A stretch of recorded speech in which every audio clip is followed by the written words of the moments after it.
You didn't think you'd live here alone, did you? My family took over my house, assigned themselves rooms, and told me to be grateful. They thought I'd stay quiet until they lost everything overnight. Oh, you finally picked up. We were just discussing who gets which room. I froze. The house keys, warm from my grip, suddenly felt heavy.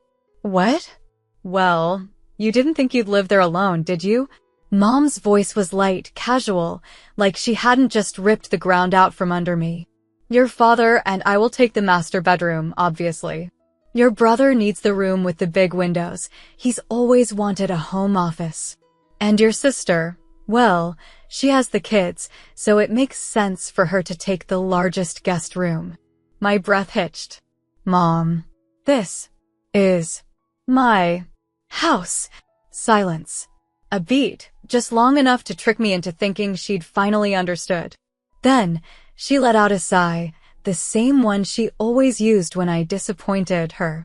Sweetheart, don't be selfish. We're family. We just assumed you'd be happy to help. Help. That word. That cursed word. The foundation of my entire existence in this family. They always assumed I'd be happy to help. Like when they assumed I'd be fine paying for every family dinner because I made the most money. Like when they assumed I'd watch my sister's kids every weekend so she could have me time. Like when they assumed my car was our car, my savings were our emergency fund, and my success was theirs to share. I could already picture it, the slow invasion. Mom redecorating her new master bedroom. My brother leaving his work junk all over my house. My sister dumping her kids on me at every opportunity. The fridge emptied, the bills conveniently forgotten, my personal space dissolved into nothingness. And if I dared to protest, I'd be the bad guy, because I'd been here before. 1,000 times. The boundaries I set weren't boundaries to them, just suggestions they could ignore. I swallowed hard, my mind racing. They really thought they could do this to me again. I inhaled slowly, staring up at the house I had worked my ass off for. The house that was supposed to be my sanctuary. I'll call you later. I hung up before she could argue.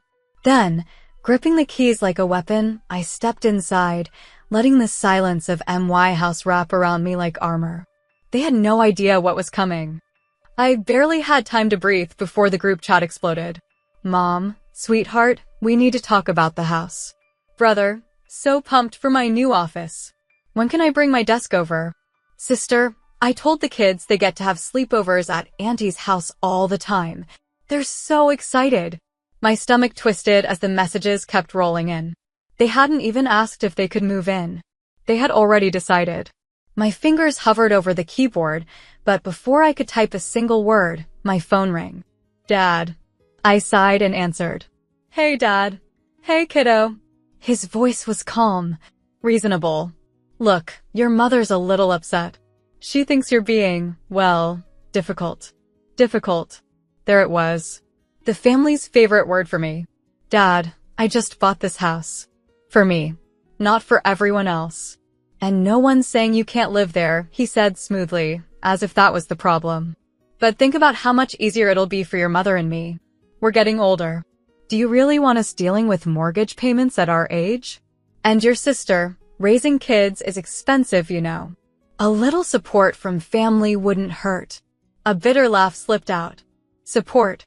Another word they love to twist. You mean the kind of support I never got? I shot back. The way I had to work 3 jobs in college while you and Mom funded my sister's gap year in Europe? The way my brother still lives off your money while I had to claw my way to financial stability alone. A sharp inhale from the other end. He didn't like when I brought up facts. That's not fair, Dad said finally. You're right, I said. It's not. And I'm done pretending it is. Before he could argue, I ended the call. I exhaled slowly, pressing my phone against my forehead. They weren't going to stop. I needed a plan. A loud knock rattled my front door. My entire body tensed. No, they wouldn't. I yanked the door open, and there they were. All of them. Mom, Dad, my brother, my sister. Standing on my doorstep like they already lived here.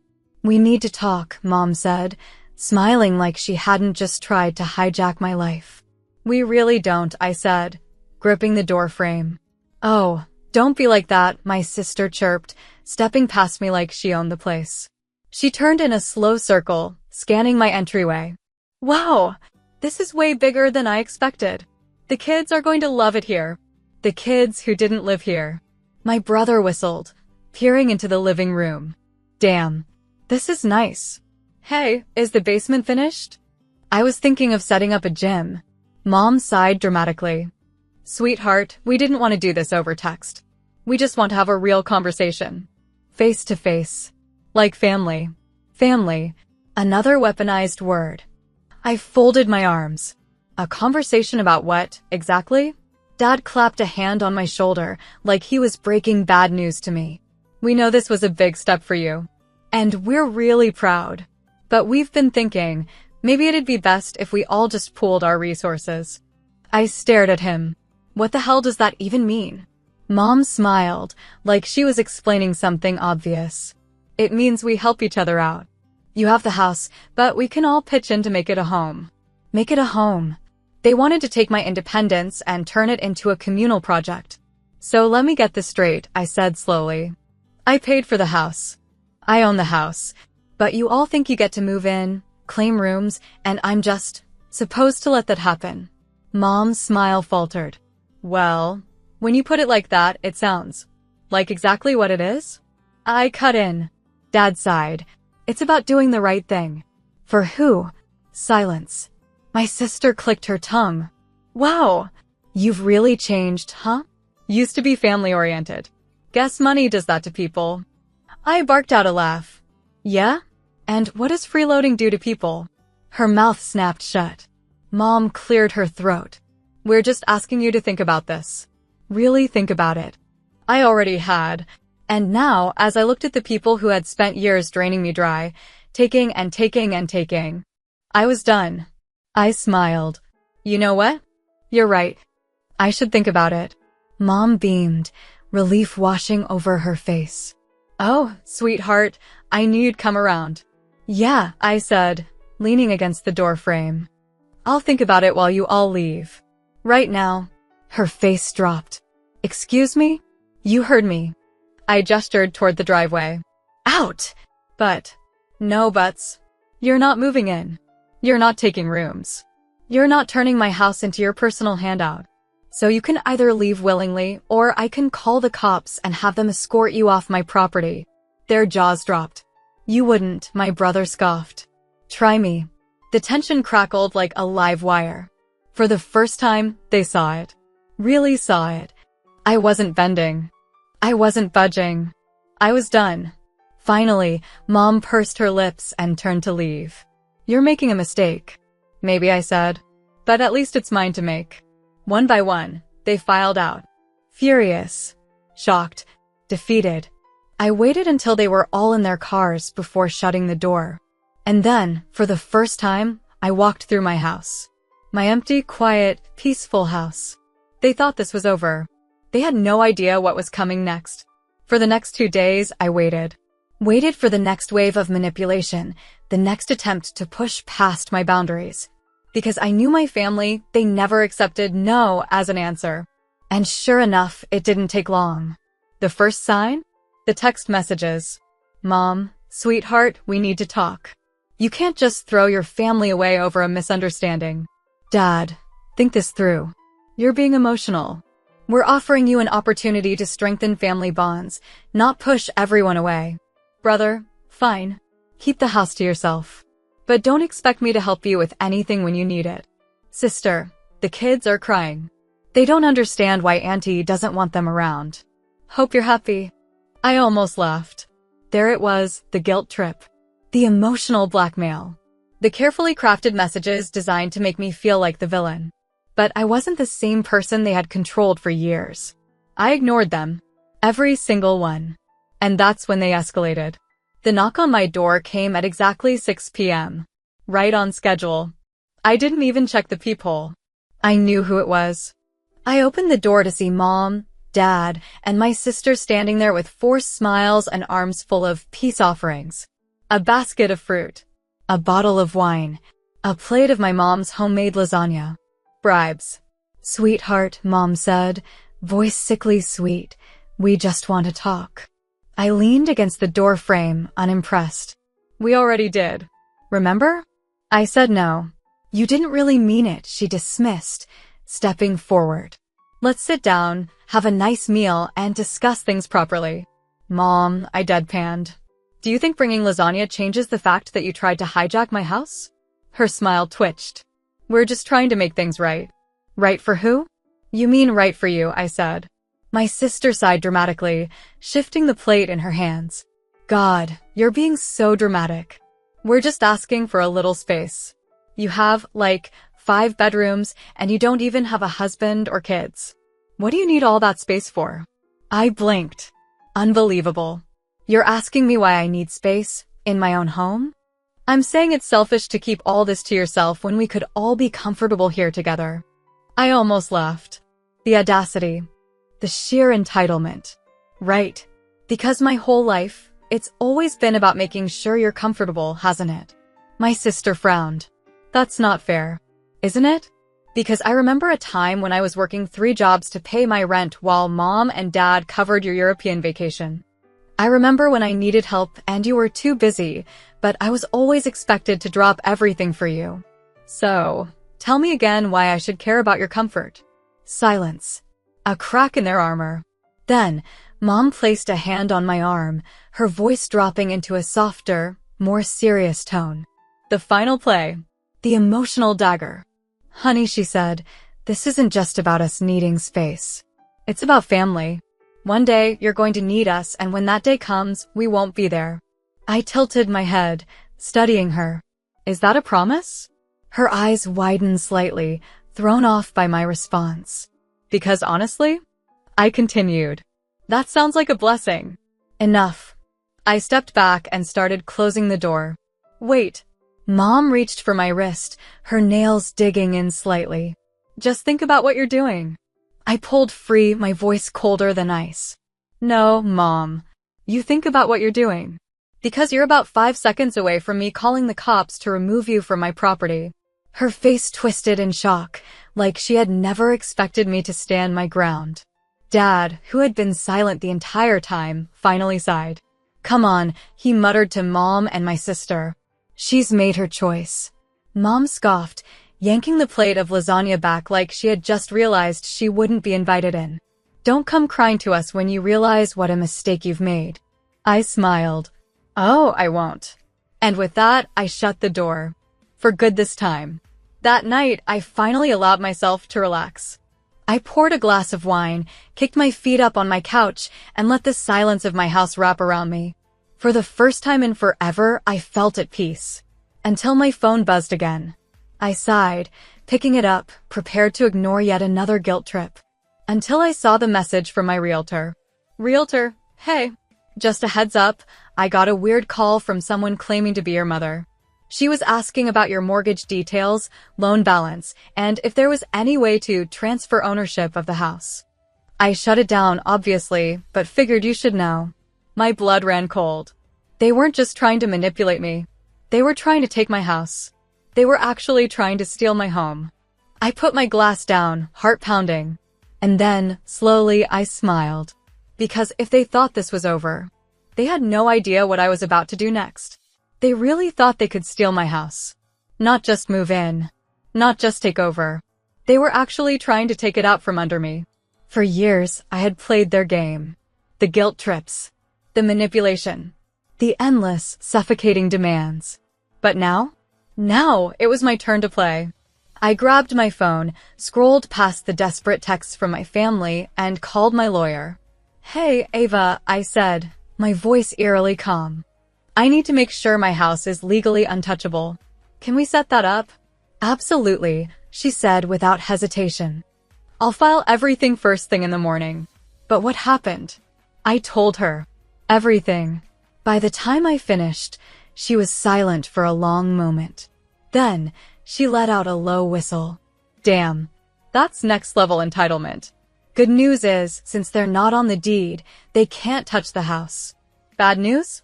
They're probably not done trying. I smirked. Oh, I know. That's why I'm about to make them wish they never even thought about messing with me. The first thing I did was shut down every financial loophole they had ever used to get to me.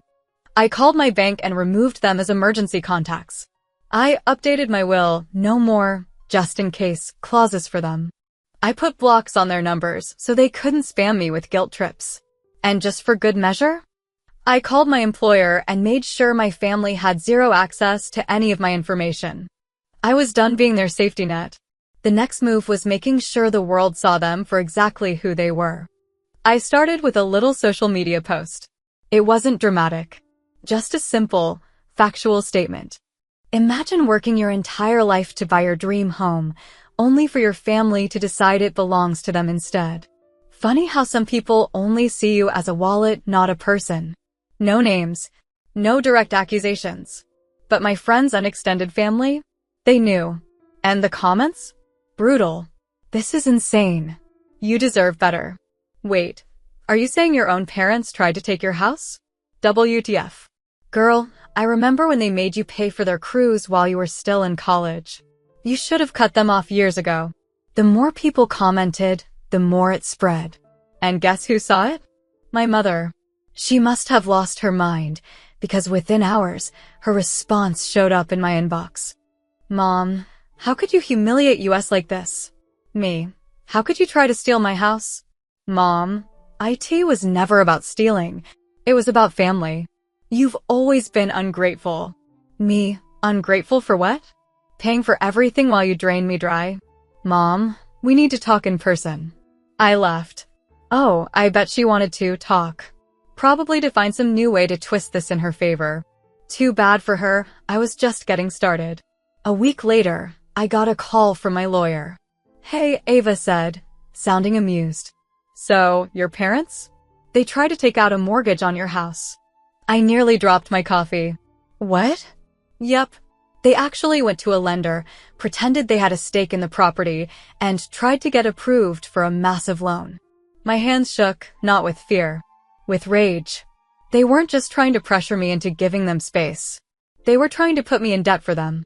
I took a slow, deep breath. And what did the lender say? Obviously, they shut it down immediately. But now there's a fraud alert on your property, which, honestly, is probably a good thing. No one can make legal moves on your house without setting off red flags. I closed my eyes, exhaling slowly. They had actually tried to pull a financial scam on me. Enough. I opened my laptop and started typing. Subject, your actions have consequences. Mom, Dad, and whoever else thinks they have a right to my life. I know what you tried to do. I know about the fake mortgage attempt. I know about the manipulation. I know every single disgusting, selfish move you've made. So let me be very clear. You are not welcome in my house.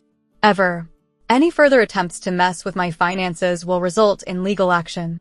I am done being your bank, your babysitter, and your backup plan. You always said families should support each other. But that only ever seemed to mean me supporting you. Not anymore. You are on your own. Consider this my final goodbye. Me. I hit send. And for the first time in my life, I felt free. The response? Exactly what I expected. Mom flipped out. Called me selfish, ungrateful, cold-hearted. Dad tried the disappointed act. My sister demanded to know how I could do this to the kids. I ignored them all. And then, something amazing happened. The silence. No more guilt trips. No more emotional manipulation. No more calls, texts, or demands. It was like I had finally erased the parasite they had become in my life. And my house? It stayed mine. I walked through it that night, running my fingers along the walls, the furniture, the windows. It was more than just a house. It was proof. Proof that I had built something for myself. Proof that I didn't owe anyone anything. Proof that I was finally in control of my own life. And as I locked the door, my door, I smiled. Game over. 6 months later, my house was still mine. No surprise visits. No fake apologies. No more family emergencies designed to suck me back in. Just peace. But it didn't last. Because when my family finally resurfaced, it wasn't to apologize. It was to beg. I was at work when I saw the first email. Subject, please, we need to talk. It was from my father. Dad, I know you're still upset, but your mother and I need your help. Things have been difficult lately, and we just need a little support. Please call me. I rolled my eyes. Of course they needed help. They weren't just reaching out because they missed me. They weren't trying to mend the relationship. They weren't apologizing for trying to steal from me. They were just out of money. I didn't reply. 2 days later, another email arrived. Subject, urgent, family emergency. Mom, your father lost his job. The mortgage payments are behind. We're at risk of losing the house. I don't know what else to do, sweetheart. Please, we need you. I stared at the screen, letting the words sink in. They weren't just struggling. They were drowning. A few months ago, that message would have broken me. I would have rushed to the bank, drained my savings, done everything in my power to save them. But not anymore. I leaned back in my chair, sipping my coffee as I typed out my response. I hope you figure things out. Good luck. And then I blocked her email. The calls started a week later. First my sister, then my brother, then my father, again and again, leaving voicemails that got more frantic every time. I ignored every single one. Until finally, late one evening, my phone rang one last time. I glanced at the screen. My mother. I debated letting it go to voicemail like all the others. But something in me wanted to hear it, wanted to hear her say it out loud. So I answered. What do you want? I said, my voice cold. She let out a shaky breath. Sweetheart, we're losing the house. Silence stretched between us. And? I asked. And we need your help. Her voice wavered. You can afford it. I know you can. There it was. Not, I'm sorry. Not, we were wrong. Not even, we miss you. Just, we need money. You mean the way I needed help all those years, and you did nothing? I said. She hesitated. That's different. No, Mom, I said. It's really not. But we're family, she cried. I smiled. That's exactly what you said when you tried to steal my house. Silence. And then, in the smallest, weakest voice I had ever heard from her. We have nowhere to go. I thought about it. Really thought about it. I pictured them losing the house. Packing their things. Scrambling for a solution they had never once prepared for because they had always assumed I would be their safety net. And for the first time in my life, I felt nothing but satisfaction. I'm sure you'll figure it out, I said. And then I hung up. A month later, they were gone. Foreclosed. Moved out. No longer living in the house they had once tried to make me give up my own home for. I didn't know where they went. And I didn't care. Because for the first time in my life, I was truly, finally free. And that was worth more than anything they had ever taken from me.